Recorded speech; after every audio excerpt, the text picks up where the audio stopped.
Muhammad Ali was once asked if he was ever depressed, and his answer will change your fucking worldview. After some deep thought, Ali said, "If you're deeply religious or you truly believe in a God, then you don't really grieve or fear too much about too much stuff.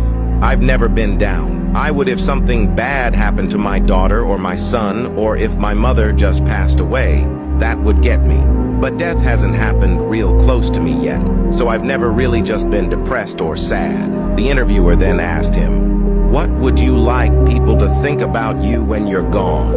Ali answered, "I like for them to say, he took a few cups of love, he took 1 tablespoon of patience, 1 teaspoon of generosity, 1 pint of kindness. He took 1 quart of laughter, 1 pinch of concern, and then he mixed willingness with happiness. He added lots of faith, and he stirred it up well. Then he spread it over the expanding of a lifetime, and he served it to each and every deserving person he met."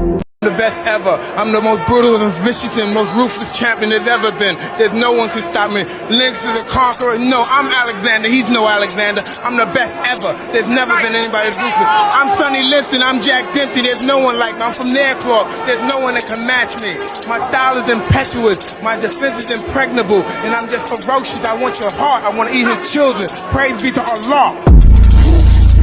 I see a fit and athletic man, I can tell you immediately he's got several great traits. He's got the trait of consistency, he's got the trait of focus, he's got the trait of discipline, he's got the trait of delayed gratification, and he's got grit. Because no man who's fit and athletic fell out of his mother's vagina that way. If you are fit and athletic, it's because you have put yourself through consistent workouts and constant clean eating over a long period of time through the traits of discipline, focus, consistency, and delayed gratification, and you have grit. And that tells me a lot about you, and you are the type of man I want to do business with, I want to be friends with, and you are the type of man that I admire. Goggins lived with me. His rule is we had to do something every day that sucked. What was the toughest thing he made you do? I remember one day he wanted to see how many pull-ups I could do so he could map out the month. He lived with me for a month. And I went to the pull-up bar and I got like maybe 8 pull-ups, which is an exaggeration. I probably got like 4 pull-ups.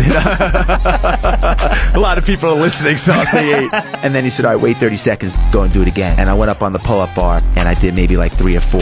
He said, "All right, wait 30 seconds, I want you to do it again." And I got up on the pull-up bar and I did maybe like 1, kipping, getting my damn chin over the bar, barely. And I dropped down, I was all jacked up, and I said, "All right, well, what's next?" He said, "Well, what's next is we're not leaving here until you do 100 more." That day.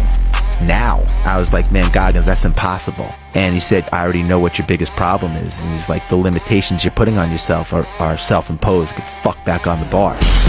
And, roger that, man. I got up on the bar, and over the course of an hour or 2, I did them. And that started our journey of like, you're about to go in a place where you've never been, motherfucker. Your victory will be complete if you but lay down your arms and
You ever heard your dad say, "I won't work today because I'm sad"?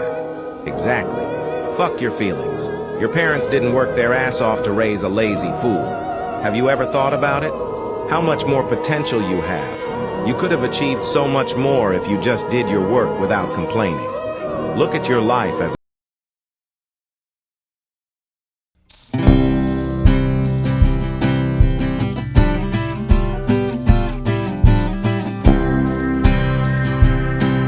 your goals every day. And scrolling less on social media, it would be 365 hours a year, 15 more days, more than 2 weeks.